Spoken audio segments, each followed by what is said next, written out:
જય શ્રી કૃષ્ણ. જય હો, મંગલમય હો.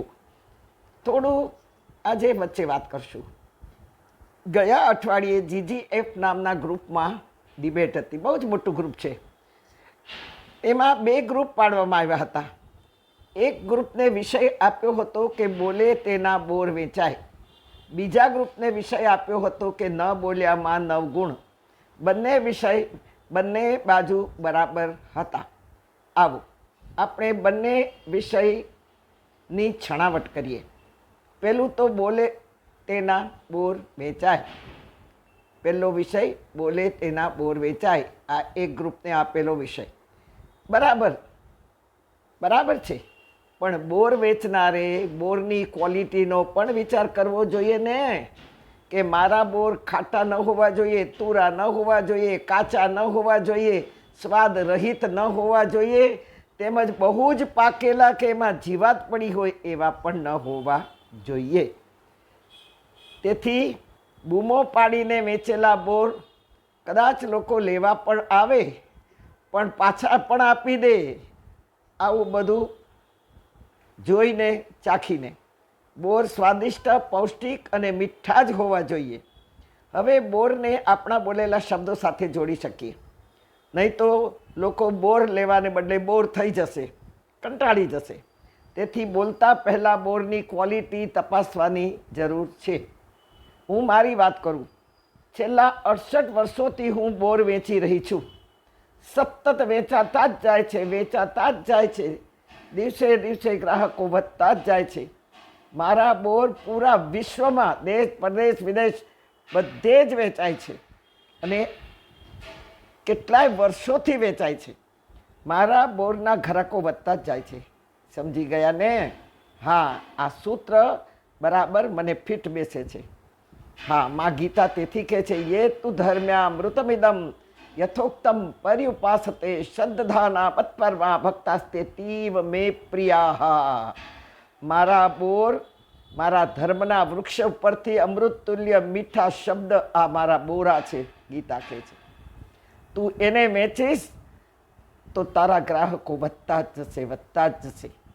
આપ સર્વે પણ આવા બોર વેચવા માંડો. ખૂબ વેચાશે. બીજા ગ્રુપનું સૂત્ર છે નવ બોલ્યામાં નવગુણ. પણ ક્યારે નહીં બોલવું, ક્યારે બોલવું કે ન બોલવું એ પણ બહુ વિચાર કરવો પડે. તો ક્યારે નહીં બોલવું? તો જ્યાં આપણું માન ન હોય ત્યાં મૌન રહેવું. વગર માગી સલાહ દેવામાં પણ મૌન જ રહેવું. નહીં દેવી સલાહ વગર માગે તો જ દેવાની. બાકી સામાનું ભલું આપણા મૌન તોડવાથી થતું હોય ત્યાં મૌન જરૂર તોડવું. બાકી ત્યાં મૌન રાખવાથી ગુનો બની જશે. હા, મૌન એક અનમોલ મોતી છે. બધે જ કામ ન લાગે, ક્યાંક મોટું નુકસાન પણ કરી દે. જુઓ, ભીષ્મનું મૌન મહાભારત રચાયું. સહદેવનું મન પરિવાર માટે ખતરનાક નીવડતે. જો ભીમે થપ્પડ ન મારી હોત અને એનું મૌન ન તોડાવ્યું હોત તો બધા જ લાક્ષાગ્રહમાં બળી જવાના હતા. બધા જ ઊભા હતા. એની નીચે એક ભોંયરું હતું. સહદેવને ખબર હતી, કારણ કે સહદેવને બહુ જ મોટો આશીર્વાદ હતો, વરદાન હતું કે તને ત્રણેય કાળનું જ્ઞાન રહેશે, પણ કોઈ પૂછે એટલે તું તરત કહેજે. ત્યારે બધા જ એ ભોંયરાના ઢાંકણા ઉપર ઊભા છે અને આખો લાક્ષાગ્રહ ભડ બળી રહ્યો છે. ભગવાને ભીમના અંતરાત્મામાં અવાજ કર્યો કે સહદેવને પૂછ. અને એણે સહદેવને કહ્યું કે અલ્યા બોલ, તને તો બધું ભાન છે ચારે દિશાનું ને ચારે સમયનું. બોલ, ક્યાંથી નીકળવાનો રસ્તો છે કે ઊભો છો ત્યાં પગનો ધક્કો માર. અને ભીમે ત્યાં ધક્કો મારતા પહેલાં તો બે ઠોકી દીધી મોઢા ઉપર કે ખબર છે છતાંય બોલતો નથી ને બધાય સાંગોપાંગ બચી ગયા. આવા મૌનને શું કિંમત છે?